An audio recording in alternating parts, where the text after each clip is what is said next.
Esperamos que esas personas, Dios quiera, miren este video y los den con vida a nuestra sobrina, nuestra hermana. Impactante testimonio del tío del futbolista Ener Valencia, quien logró escapar de los secuestradores de la joven Ercy Valencia.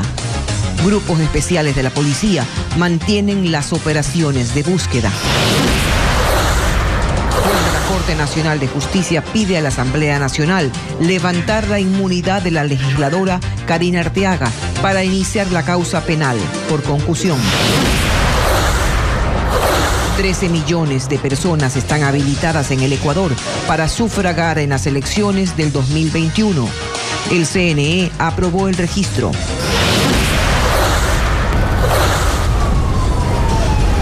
Cientos de ciclistas se tomaron algunas vías de Guayaquil y San Borondón como medida de protesta tras la muerte de uno de sus compañeros. Las noticias en Televistazo con Tania Tinoco y Denise Molina.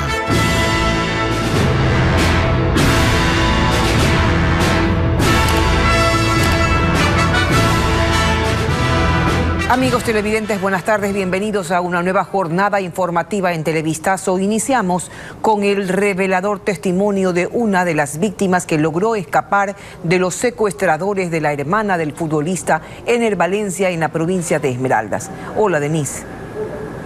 ¿Qué tal, Tania? Amigos, buenas tardes. Un equipo de Coavisa entrevistó a los familiares de la mujer secuestrada, quienes detallaron cómo ocurrió el violento hecho. William Young nos informa. 24 horas después del secuestro, en esta comunidad rural del Cantón San Lorenzo aún hay consternación y desesperación por saber dónde y cómo está Ercy Valencia. Peter es uno de sus tíos. Nos relató cómo logró escapar del grupo de delincuentes armados que ingresó la noche anterior al inmueble donde estaban unas 15 personas, todas familiares del futbolista Ener Valencia. Yo logré escaparme por la ventana a pedir ayuda. Me lancé al río, llegué a un caserío a pedir ayuda. Yo en verlos fue el primero que salí. Abandoné la casa a pedir ayuda. Por Dios, devuélvanla con vida. Según su testimonio, parecía que los secuestradores tenían todo planeado. Un grupo armado, vestido de negro. Le pegaron a muchos sobrinos, querían verlo a mi hermano, sí, que a dónde está. Mencionaban a mi cuñado, que dónde está, a él es que lo queremos. ¿A cuál de sus hermanos querían ver? Al papá de Egner. Pero específicamente preguntaban por su hermano. Sí, por mi sobrina, por Erika también, hermana de Egner. La abuela de la víctima también estuvo en el momento del secuestro.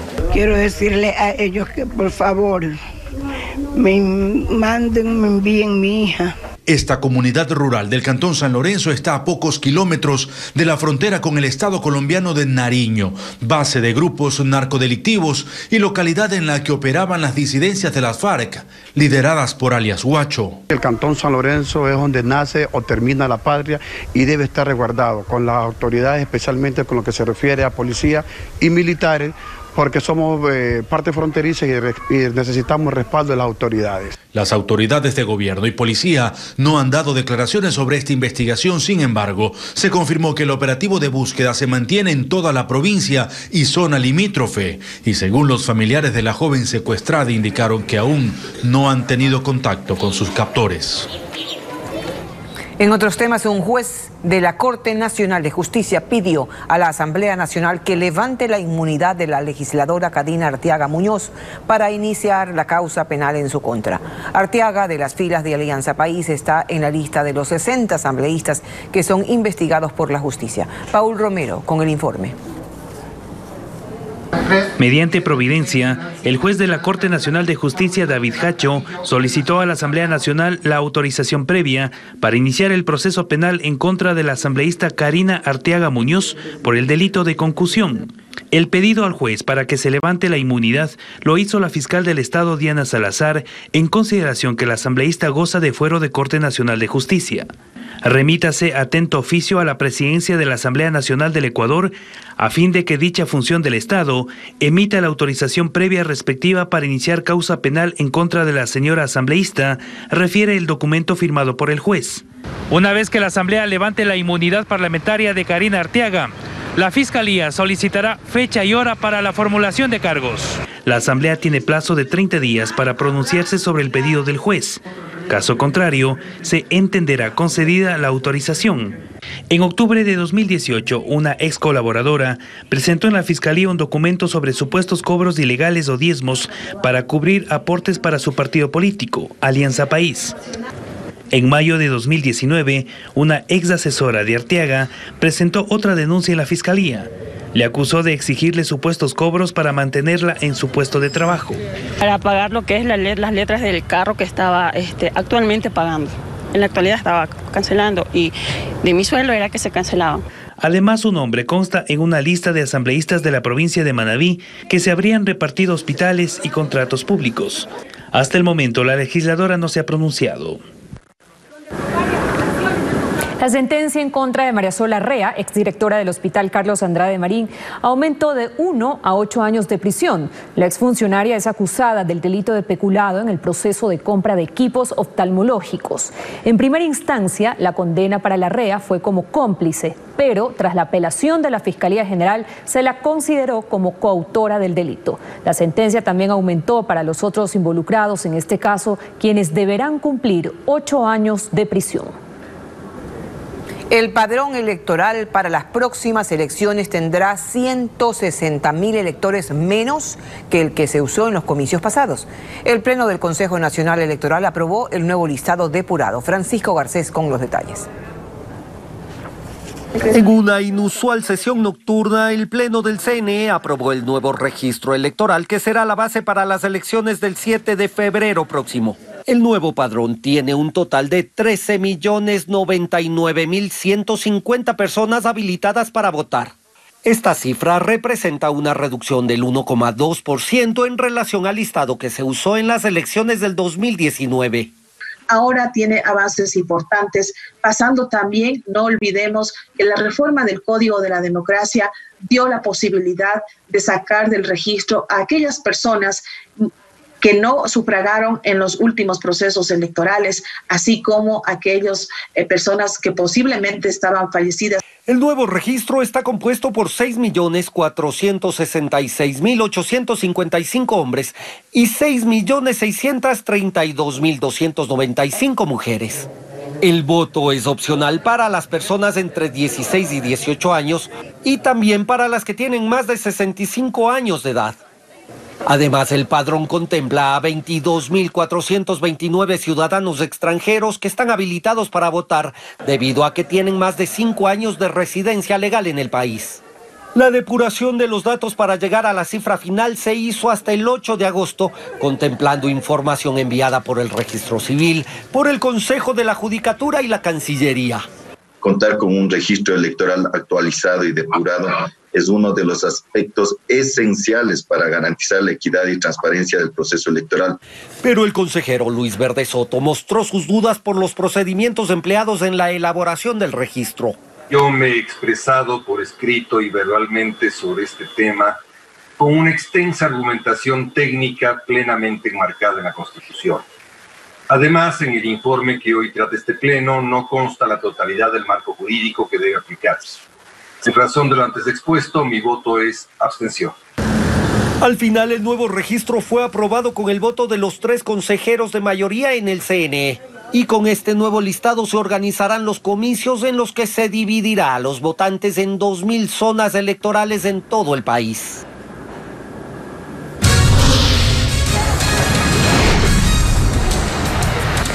Vamos a la pausa y al regresar, masiva manifestación de ciclistas en Guayaquil. Cerca de 1.000 personas pedalearon para exigir más seguridad vial tras la muerte de uno de sus compañeros en San Borondón.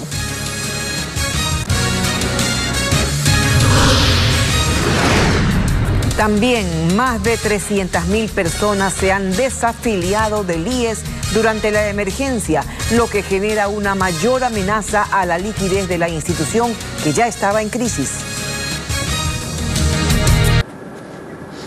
Seguimos con más información. Anoche cerca de 1000 ciclistas se manifestaron en las calles de Guayaquil para exigir más seguridad vial e implementación de infraestructura adecuada para sus prácticas. La convocatoria se dio tras la muerte de uno de sus compañeros en el vecino cantón de San Borondón. Con María Gabriela Carpio revisemos cómo transcurrió esta jornada denominada Pedaleada Blanca. Salieron a pedalear en memoria de los que ya no están. Fueron cientos de ciclistas los que protagonizaron una manifestación que se inició en la avenida Pedro Menéndez, en el norte de Guayaquil. Algunos llegaron en familia o en grupos de amigos, todos con una misma intención.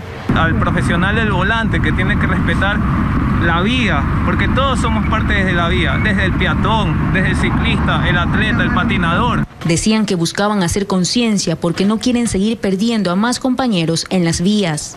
Nosotros no salimos a la calle a buscar el peligro ni que nos maten. Nos duele mucho ver cuando una persona, 2, 3, 5, 10 al año, pierden la vida injustamente, porque salimos a hacer un deporte, salimos a divertirnos, salimos a entrenar.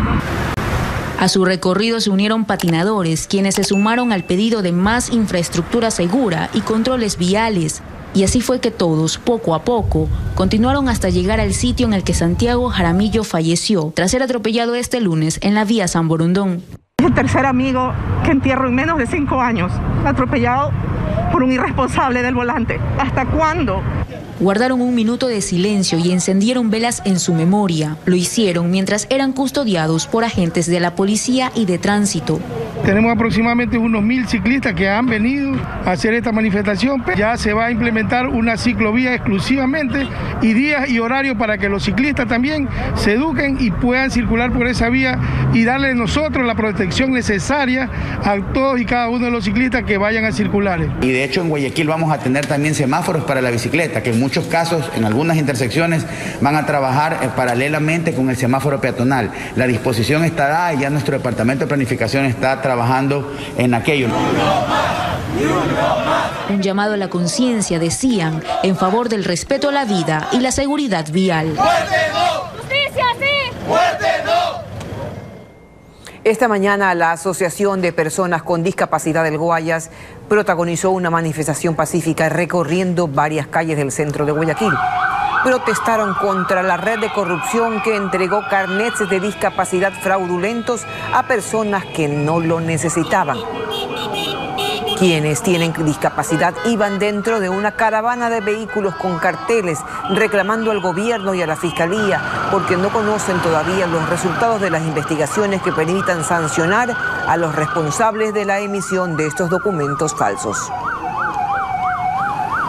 Y en otro tema, más de 300.000 ciudadanos se desafiliaron del IES a escala nacional. Carla Delgado explica que esto implica un grave prejuicio para el presupuesto de esta entidad que ya presentaba problemas de liquidez. Al menos 304.000 personas se han desafiliado del Instituto Ecuatoriano de Seguridad Social entre enero y julio de 2020. Según el último reporte oficial de la entidad, siendo los meses de pandemia los más críticos. Jorge Guates, presidente del directorio, explica cuál es el perjuicio económico. Más o menos 500 millones, un más menos, ¿no? Estamos igualmente, todo depende de la capacidad que nosotros podamos tener de recuperar. Este mes, aspiramos a final de este mes, ya lanzar una nueva campaña de afiliación voluntaria potente. Los ingresos calculados para este año por aportaciones de los afiliados eran de 5.000 millones de dólares. Al no contar con la totalidad de este rubro, ya se elabora un plan de contingencia que haga más sostenible a la institución, que antes de la pandemia ya presentaba problemas de liquidez. Hemos hecho un primer análisis donde estamos haciendo un recorte de gastos que suman más o menos 300 y algo más de millones, que van a permitir que los fondos no se sigan consumiendo con gastos innecesarios. Pero las proyecciones, según analistas, podrían ser más dramáticas si las desafiliaciones continúan de manera sostenida hasta fin de año. Así lo señala Patricia Borja, experta en seguridad social. El perjuicio monetario para el IES sería de aproximadamente unos 2.000 millones de dólares menos que estaría recibiendo. Esto según las proyecciones, en la que evidentemente no estaba prevista una situación de esta índole que estamos viviendo actualmente. Agrega que ante estas pérdidas, la deuda que el Estado mantiene con el IES es clave para dar un respiro a la institución. Sería ya finalmente determinar el monto de la deuda del Estado. Es cierto que la situación económica del Estado ecuatoriano en términos generales es bastante compleja, pero es importante que se determine al menos el monto que le debe el Estado al Instituto Ecuatoriano de Seguridad Social en cada uno de los seguros. Más del 70% de las desafiliaciones ocurridas durante los 6 meses pertenecerían al sector privado.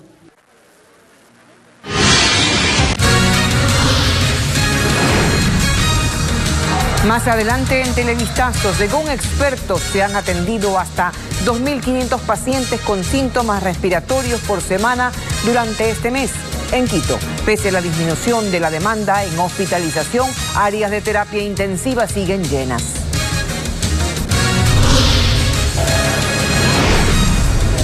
Además, autoridades investigan el video que revela a decenas de reos festejando un cumpleaños en la cárcel del Turi en Cuenca sin medidas de bioseguridad. Seguimos informando, la demanda en hospitalización presenta una disminución en Quito. Sin embargo, los expertos mencionan que los contagios siguen en aumento. Hoy se reportan 19.550 contagios en la capital y en varias casas de salud las unidades de cuidados intensivos siguen copadas. Andrea Báez con el análisis. Es el hospital IES Quito Sur. La demanda en hospitalización bajó en un 40% en las últimas 2 semanas y actualmente de las 357 camas están libres 75. Así lo confirma el director de esta casa de salud. La cantidad de personas que han llegado al hospital no es como en las semanas anteriores. Hace 2 semanas presentábamos cantidades bordeando las 500 personas y a la fecha tenemos 369 personas dentro del hospital. Las variaciones son en la hospitalización y en la emergencia. Algo similar ocurre en el Hospital Carlos Andrade Marín. De las 207 camas en hospitalización, 33 están disponibles. Francisco Pérez, epidemiólogo, explica que esta ligera disminución corresponde al incremento de puntos de atención en la ciudad y también a la ampliación de espacios en los hospitales, pero no que el número de contagios haya disminuido. Lo que todavía es muy pronto para decir que la situación está controlada, habrá que esperar un poco más. Y habrá que esperar sobre todo que se desature completamente el sistema sanitario. Cuando nosotros tenemos ocupaciones en torno al 90% de la ocupación de un hospital, esto quiere decir que el hospital está saturado y no quiere decir que el virus está controlado, no de ninguna manera. Pérez además confirma que las atenciones por sintomatología respiratoria incrementaron a 2.500 por semana en este mes. Sabemos, y las declaraciones de los médicos especialistas han dicho que cada vez los pacientes están más complicados y que obviamente tardan más en salir de sus cuadros. Mientras en las unidades de cuidados intensivos la demanda continúa. En el hospital Eugenio Espejo por el momento solo 2 camas están disponibles. Día de hoy incluso tenemos 2 camas libres y estamos esperando solicitudes para llenarlas. Esta no era una situación usual hasta más o menos hace unos 10 días. Hasta hoy, Quito registra 19.550 personas contagiadas con COVID-19. Pero otros sectores también han sido golpeados por la pandemia. Uno de ellos es el agrícola. Hay preocupación entre los pequeños productores de leche, quienes trabajan a pérdida por la desvalorización del producto y la falta de compradores. Desde Pesillo, una población en el norte de Pichincha, Hernán Higuera tiene el informe. Gracias, buenas tardes. A menudo debemos describir la situación por la que pasan los pequeños productores de leche en nuestro país. Hoy con la pandemia ven su situación agravada y siempre mirando hacia las pérdidas y la decepción por falta de acción del Estado. Les contamos que la voz de alerta se levanta desde Pesillo, una comunidad de la parroquia Olmedo en Cayambe. El campesino recibe al sol de pie y trabajando. Es la rutina diaria para sacar sus productos desde muy temprano a los 5 centros de acopio de leche que venden a las grandes empresas industriales. Y si ya antes de la pandemia venían arrastrando problemas, hoy la situación se ha agravado para ellos que no pueden vender la totalidad de su producción. Estamos enfrentando un tremendo problema de que no nos lleva la leche 3 días de la semana. Estamos quedando con el producto y el producto estamos botando a los canales. Solo en la comunidad de Pesillo se producen 10.000 litros de leche diarios y no todos están siendo vendidos. Las empresas, según los productores pequeños, aducen sobreproducción de leche y por ello se están quedando con el producto a pérdida. Nosotros somos los que pagamos los platos rotos. Nosotros somos los que mantenemos a las grandes industrias, mantenemos a las empresas. Si nosotros como ganaderos no estaremos, ¿qué será de pasar con las industrias y qué pasarán con los almacenes? Lamentan la falta de una política de apoyo del gobierno al pequeño productor, al que por cada litro de leche le pagan menos que lo que cuesta una botella de agua. Botar la leche por los sumideros es lo que les queda ante la falta de medidas de apoyo de parte del régimen.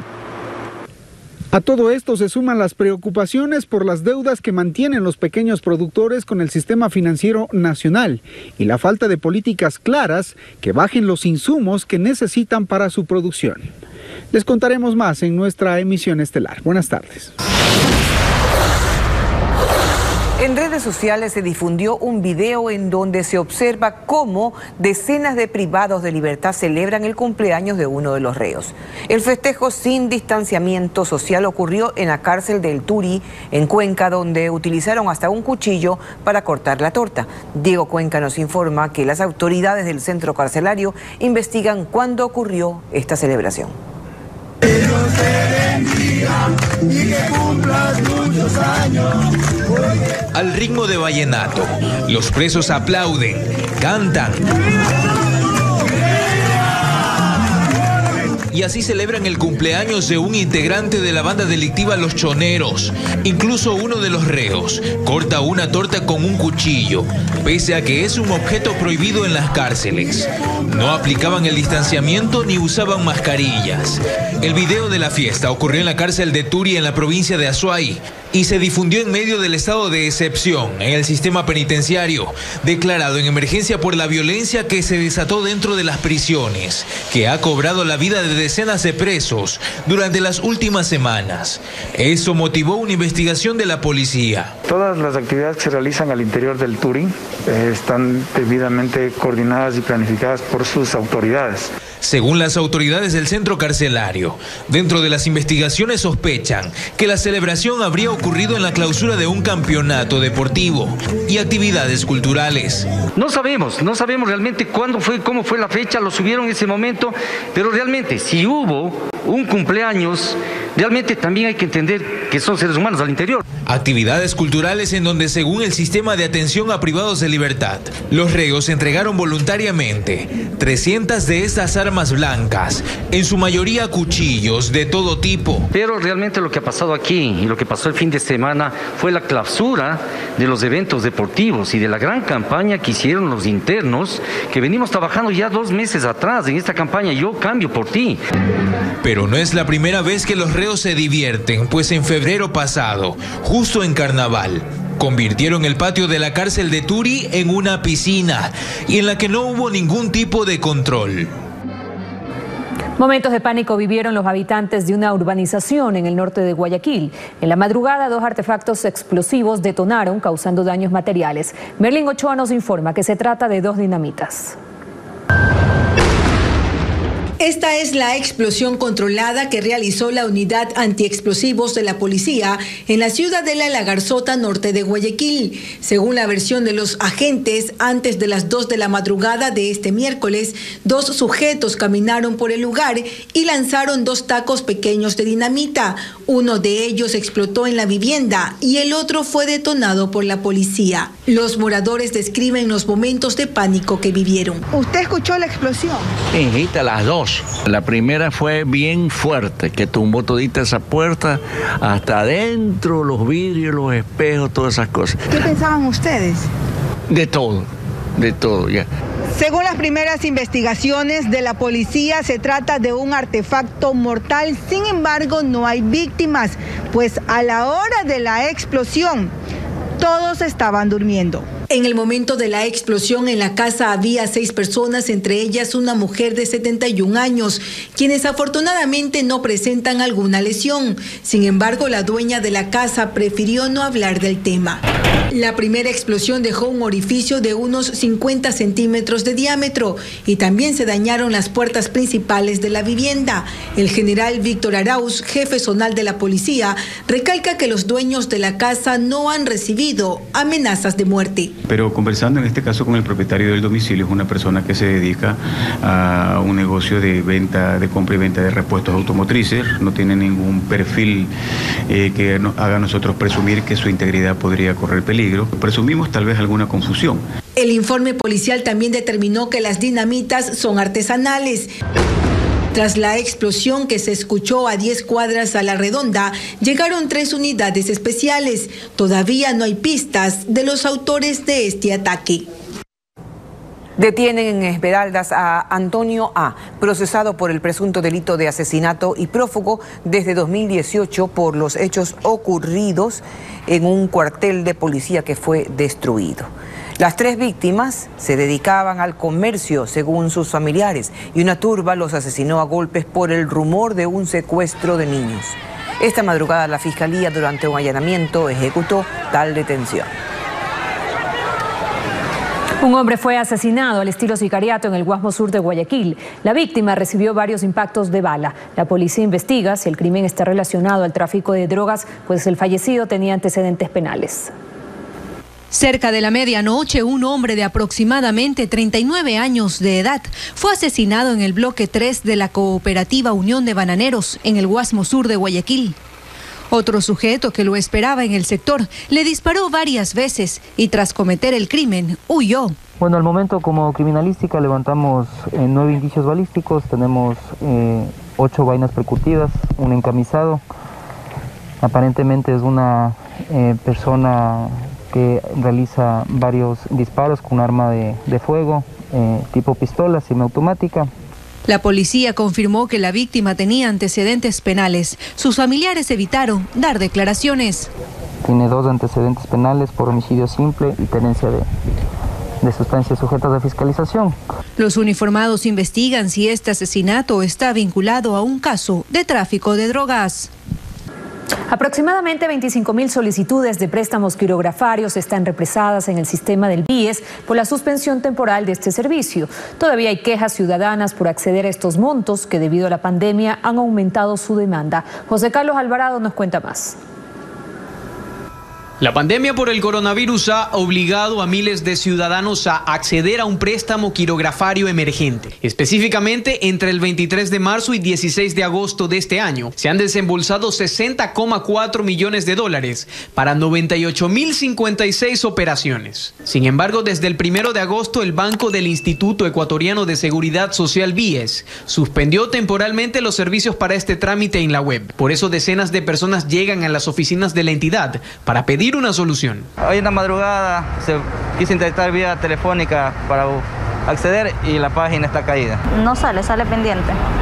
Entonces eso voy a consultar a ver qué es lo que pasa. El problema estuvo planteado para resolverse hasta el 14 de agosto, pero una amenaza externa con el IES ralentizó la solución. El ataque informático al Instituto Ecuatoriano de Seguridad Social sería el principal motivo de la demora para la reactivación de los servicios de los préstamos quirografarios en la web del BIES. Hasta el momento la entidad cuenta con 25.000 solicitudes bloqueadas por esta situación.